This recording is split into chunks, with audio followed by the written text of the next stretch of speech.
Good morning বন্ধুরা, আজকে চলে এসেছি আবারও একটা নতুন ভিডিও নিয়ে। তো আশা করছি সবাই খুব ভালো রয়েছো আর আমরাও বেশ ভালো রয়েছি। তো আবারও একটা নতুন দিন শুরু করছি তোমাদেরকে সঙ্গে নিয়ে। আর এই যে সকাল সকাল এখন ব্রেকফাস্ট বানাবো, কারণ আজকে ঘুম থেকে উঠতে একটু লেট হয়ে গেছে। আর তার জন্যই সৃজনের বাবা আজকে ব্রেকফাস্ট খেয়ে যাবে। দুপুর দিকে বলল যে অফিস থেকে ফিরে ও ভাত খেতে আসবে। তো তাই এই যে ব্রেড ছিল আর বাটার দিয়ে একটুখানি গরম করে দিচ্ছি। ওকে দেবো 4 পিস, আর সৃজনকে না প্রথমেই দিয়ে দিয়েছি জানো তো। আর দেখলাম যে বেশ আনহেলদি ব্রেকফাস্ট হয়েই যাচ্ছিল কয়েকদিন থেকে, তো একটুখানি হেলদি ব্রেকফাস্টটাও হবে। দেখবে সকালের খাবারটা যদি একটু হেলদি থাকে, সারাটা দিনের ডাইজেস্ট কোনো অসুবিধা হয় না আর কি। তো এই যে একটা ডিম সেদ্ধ দিয়ে দিলাম, চেষ্টা করেছিলাম হাফ বয়েল করার, কিন্তু হয়ে গেছে একদম ফুল বয়েল। তো সৃজনকে যেটা দিয়েছিলাম সেটা কিন্তু হাফ বয়েলডই ছিল। তারপরে আর কি ওই জলটার মধ্যে অনেকক্ষণ রয়ে গেছে বলে দেখি প্রপার সিদ্ধ হয়ে গেছে আর কি। আর এই যে কলা ছিল একটা, তো কলাটাও দিয়ে দিলাম। সাথে সকালে আজকে আমন্ড খাইনি, তো ওকে আমন্ডটাও দিয়ে দিলাম। ব্যাস, তো এই দিয়ে এখন ওর ব্রেকফাস্টটা রেডি করলাম। আর এই যে আমিও নিয়ে নিয়েছি। আমি আসলে সকালে আমন্ডটা খেয়েছিলাম বলে আমি আর এখন নিইনি। তো এরপরে বিছানা পরিষ্কার করব। আর আজকে না যেহেতু দেরিতে ঘুম থেকে উঠেছি, তাই শরীরটা কেমনই একটা লাগছিল, বেশ ভালো লাগছিল না। তো তার জন্য সকালে উঠেই আমি আগে স্নান সেরে নিয়েছিলাম। তো তাই এই যে বিছানা পড়ে রয়েছে, এখন বিছানাটাকে ঝেড়ে ঝুড়ে পরিষ্কার করে নেব। সাথে রয়েছে সৃজনের কালকে ম্যাথস এক্সাম। তো সব কিছু মিলিয়ে একটা বলতে পারো বিজি শিডিউল যাকে বলে। আর ছেলের এক্সাম থাকলে দেখবে মায়েদের মাথাতে যেন একটা বিশাল বড় চাপ থাকে। তো তাই আর কি আমার মধ্যেও সেরকমটাই। চিন্তা করছি যে কোন রান্নাটা করলে খুব শর্টকাটে রান্না করা যাবে আর ছেলেকে বেশিরভাগ সময়টা দিতে পারবো। তো তাই আজকে সেরকম কিছু না, একটু চিকেন আনা করিয়েছি। আসলে কি জানো তো, নভেম্বর মাসের শেষ হয়ে গেছে, তো তার জন্যই বাড়িতে বলতে পারো সমস্ত জিনিস বাড়তি। তো তাই জিনিসপত্র সব আনতে হবে, আর বাড়িতে যা রয়েছে তাই দিয়ে শুধুমাত্র চিকেন রান্নাটাই সম্ভব। তাই ভাবলাম যে না, চিকেনের ঝোল আর ভাত করি, তাতে করে সবাই খেতেও পারবে আর আমারও খুব ইজিলি আর কি রান্নাটা হয়ে যাবে। তো এই যে হয়ে গেছে বিছানা পরিষ্কার।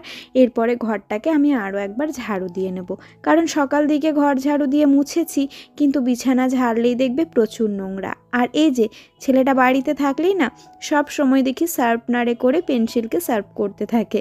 তো তার জন্যই আর কি এই যে চারিদিকে সেই পেন্সিলের গুঁড়ো পড়ে একদম সারাক্ষণ নোংরা হয়ে থাকে। তাও ঠিক আছে, ছেলেটা বাড়িতে রয়েছে, ওকে তো কিছু না কিছু নিয়ে বিজি থাকতে হবে। তো ও বইপত্র নিয়ে সবসময় বিজি থাকে, আর তার জন্য আমি তাতে ওকে বাধাও দিই না। আর জানো তো, ওর বাবার এখন প্রচুর কাজের চাপ চলছে, তাই অন্যান্য দিনে তবুও আর কি একটু দেরি করে অফিস গেলে চলে, কিন্তু এখন না 10টার মধ্যেই অফিস বেরিয়ে যেতে হচ্ছে। তো তাই সকাল দিকে ভাত খেতে সব দিন দেখবে ভালো লাগে না। আর এই যে সৃজনকে আমি ম্যাথস করতে দিয়ে তারপর আর কি আমি কাজকর্মগুলো গোছাচ্ছিলাম। তবে আমি এই পড়া দিয়ে আর আমার একটা কাজ হতে না হতেই ওর পড়া রেডি হয়ে যায়। তো মানে কতই বা কাজ দেবো, 4 পাতা 5 পাতা 6 পাতা যতই তুমি কাজ দাও না কেন, ওর হাতের না প্রচণ্ড স্পিড। তো তার জন্য এই যে চেক করতে আমার অনেকখানি সময় লেগে গেল। তবে দেখলাম মোটামুটি ঠিকঠাক, কিন্তু হলে গিয়ে বাচ্চা কি করে আসবে সেটা কেউ বলতে পারে না।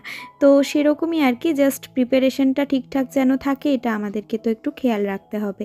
তো এই যে এরই মাঝে আমি সবজি কেটে নিয়েছি, বলতে আলুই ছিল বাড়িতে, সেরকম আর কিছু একটা নেই, তাই আলুটাকে আমি এখন ভেজে নিচ্ছি নুন দিয়ে শুধুমাত্র। আর তারপরে আলুটা ভাজতে হতে হতে আমি ওইদিকে সৃজনকে না স্নানটা করিয়ে দেব, কারণ নয়তো অনেকটাই অবেলা হয়ে যাবে। ওই যে বললাম তোমাদেরকে দেরি হয়ে গেছে ঘুম থেকে উঠতে, তো তার জন্যই। আর ওইদিকে ওকে স্নান করাতে করাতেই আমার এদিকে আলুটাও ভাজা হয়ে গেছে। স্নানটা ও নিজেই সেরে নেয়, তবে তেলটা আর কি ওকে মাখিয়ে দিতে হয়, এটাই। আর মাঝে মধ্যে দেখি যে এখন না নিজে স্নানটা করতে শিখছে। তো এখানে আমি আরও একটুখানি সর্ষের তেল অ্যাড করে এর মধ্যে দিয়ে দিলাম তেজপাতা, শুকনো লঙ্কা, গোটা জিরে আর এলাচ ফোড়নে। তারপরে পেঁয়াজগুলো দিয়ে দিলাম। এখন পেঁয়াজগুলো জাস্ট একটুখানি ভাজা ভাজা হবে, আর এরই মধ্যে আমি আদা রসুন আর টমেটো দিয়ে একটা পেস্ট বানিয়ে নেব। তো ব্যাস এই পেস্টটা আমি এখন এর মধ্যে দিয়ে দিলাম। আর টমেটোটা যখনই পেস্টের মধ্যে দেওয়া হবে তখনই কিন্তু কালারটা দারুণ হবে। আর আগে থেকে চিকেনটাকেও ম্যারিনেট করে রেখেছিলাম আদা রসুন বাটা, সাথে নুন, হলুদ, জিরের গুঁড়ো, ধনের গুঁড়ো আর একটু কাশ্মীরি লঙ্কার গুঁড়ো। তাই বেশ লাল লাল ঝোলটা হলে দেখবে দেখতেও যেমন ভালো লাগে, খেতেও সেরকম ভালো লাগে। রান্না যখনই দেখে সুন্দর লাগবে সেই রান্নার স্বাদ কিন্তু একদমই অন্য রকমের হবে। তারপরে অল্প একটু চিনি দিলাম স্বাদ অনুযায়ী আর কি, আর এরপরে আবারও একটু নাড়াচাড়া করে নেব। ঢেকে ঢেকে ফ্লেমটা কমিয়ে রান্না করলেই কিন্তু চিকেনের টেস্ট খুব ভালো হয়। কিন্তু আজকে আমার এতই তাড়া রয়েছে যে আজকে আর আমি কড়াতে সময় দিতে পারবো না, তাই কুকারে একটা সিটি দিয়ে দেব। তবে এতে এত দুর্দান্ত খেতে হয়েছিল, কোনো অংশে খাসির মাংসের থেকে কিছু কম লাগেনি জানো তো। তো আমি ফার্স্ট টাইম করলাম, মানে এর আগে আমি স্যুপ বানিয়েছি, বাট এই রকমের ঝোল কিন্তু আমি চিকেনের কুকারে বানাইনি। তো আজকে এতটা ভালো লেগেছে, এর পরের থেকে তো ছেলে হাজব্যান্ড সবাই বলছে যে কুকারে মাঝে মধ্যে বানিও। শুধুমাত্র কুকারটা বন্ধ করার আগে একটুখানি মিট মশলা, ওপর থেকে 4টে কাঁচা লঙ্কা দিয়েছিলাম। ছেলের এতই খিদে পেয়ে গেছে যে আমি এইদিকে ঢাকাটা আর কি সিটিটা খুলে দিলাম। তবে যেহেতু চিকেন তো তাই তাড়াতাড়ি সিদ্ধ হয়ে যাবে। তো এই যে এখনও পর্যন্ত ফুটছে আর পুরো তেল ছেড়ে দিয়েছে। এরপরে একটা বাটিতে আমি ট্রান্সফার করে নিয়েছি, আর এখন আমি উপর থেকে ধনেপাতা কুচি ছড়িয়ে দেব। আর এর আগের দিনের ভিডিওতে কমেন্ট এসেছে, পিয়ালিদি জিজ্ঞাসা করেছো যে তোমার কি মাইগ্রেন আছে? হ্যাঁ গো, আমার মাইগ্রেন আছে, আর তাই আর কি আমি এত কষ্ট পাই। আর তারপরেই অসীমা দি জিজ্ঞাসা করেছে যে সৃজনের স্কুলের ব্যাপারটায় কি হলো আর কি। কি আর হবে বলো, স্কুলে তো আর আমরা বিশেষ করে কিছু করতে পারি না।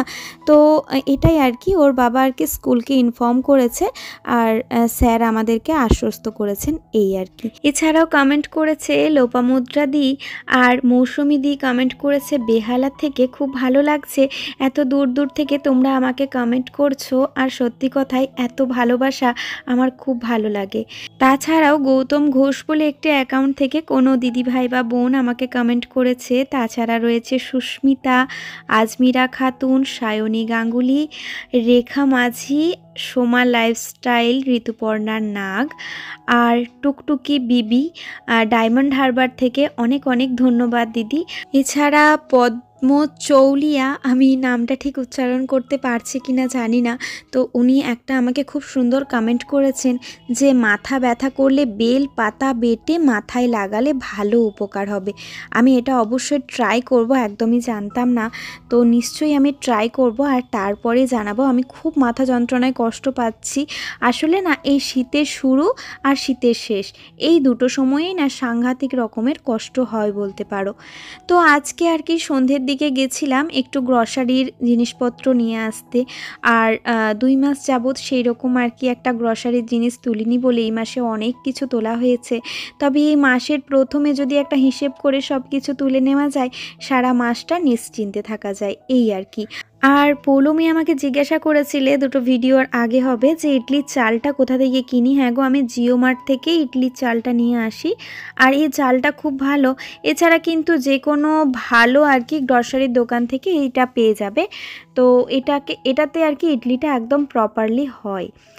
আর এই যে টুকটাক তেল, চিনি, যাবতীয় যা লাগে একটা সংসারে সেরকম নিয়ে এসেছি, নুন, ময়দা, আটা। আর এই শীতের দিন মানেই তো বডি লোশন। এখন আর কি জিও মার্টে বেশ অফার দিচ্ছে, বাই 1 গেট 1। যদি দুটো না নিতে চাও দামটাকে কিন্তু হাফ করে দিচ্ছে, তো সেই ক্ষেত্রে একটা তো বিশাল সুবিধা আর কি। তো যে কোনো মাসেরই 1 তারিখ থেকে 9 তারিখের মধ্যে বেশ একটা অফার দেয়, তো এই টাইমে যদি জিনিস কিনতে যাওয়া হয় তাহলে তো অনেকটাই লাভবান হওয়া যায়। নিয়েছি মশারি টাঙানোর হুক, এটা আমার মায়ের জন্য নিয়েছি। এই যে কপিকো চকলেট নিয়েছি, আর সামনেই যেহেতু শীতকাল, মানে এই তো শীতকাল চলেই এসেছে বলতে গেলে, সেই শীতটা এখনও যদিও পড়েনি, তো তাই আর কি কচুরি বানানোর জন্য একটু হিং নিয়েছি। আর কেক টেক তো মাঝে মধ্যে বানানো হয়, তো এই বেকিংয়ের জন্য বেকিং সোডা আর বেকিং পাউডার। তো এই হচ্ছে গিয়ে আমার বাজার। কেমন লাগলো তোমাদের জানিও ভিডিওটা। যদি ভালো লেগে থাকে তাহলে অবশ্যই লাইক করো, কমেন্ট করতে একদমই ভুলবে না, আর শেয়ার অবশ্যই করো তোমাদের কাছের মানুষদের সাথে। আর জানো তো 10 কেজি চাল আনলে অনেকটাই চাল, এতটা চাল আমার লাগে না এক মাসে, আমার 5 কিলো মতো চাল লাগে এক মাসে। তো তাই আর কি এই যে 4 কেজি চাল আমি লুজ নিয়ে এসেছি। তবে এই চালটা আগে আমি একবার নিয়ে এসে খেয়ে দেখেছি, বেশ ভালো। আর আমার যেটা দরকার তাড়াতাড়ি কুকড, যেহেতু সকালেই রান্না হয় আর কি, তার জন্যই। তো দেখলাম হ্যাঁ বেশ ভালোই ছিল। চাল আটাটা আসলে একদমই বাড়ন্ত হয়ে গেছিলো, যেহেতু মাসের একদমই শেষ। তবে পেমেন্ট না পেলে তো আমরা কিছুই করতে পারি না, বুঝতেই পারো মধ্যবিত্ত ফ্যামিলিতে মাসের শেষ হলেই একটা সমস্যা চলেই আসে। সমস্যাকে সমস্যা বললেই সমস্যা, আর না ভাবলেই তার সলিউশন হাতের কাছে। তো একটু ভাবনা চিন্তা করে সংসারকে যদি ট্র্যাকেল করা যায় তাহলে সারা মাস কিন্তু একইভাবেই চলবে। তো যাই হোক বন্ধুরা, এই যে আটাগুলো ঢেলে নিলাম। এরপরে রাত্রের জন্য চিকেন তো একটু রাখা আছে, তাই কয়েকটা আর কি রুটি বানাবো, ব্যাস তাহলেই হয়ে যাবে, আর কিছুরই দরকার নেই।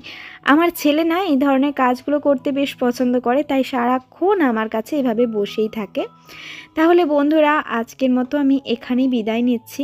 তোমাদের আমার ভিডিওগুলো যদি ভালো লেগে থাকে তবে আমার চ্যানেলটিকে সাবস্ক্রাইব করে আমার পাশে থেকো, আর অবশ্যই নোটিফিকেশনটা অন করে রেখো, যেন আমি ভিডিও দেওয়ার সাথে সাথে তোমাদের কাছে নোটিফিকেশন পৌঁছে যায়। তাহলে বন্ধুরা চলো, সৃজনকে খাবার দিতে দিতেই আজকের ভিডিওটা শেষ করছি। কালকে ঠিক বিকেল 4টের সময় আমার ভিডিও আবারও চলে আসবে। ততক্ষণের জন্য তোমরা সবাই ভালো থেকো।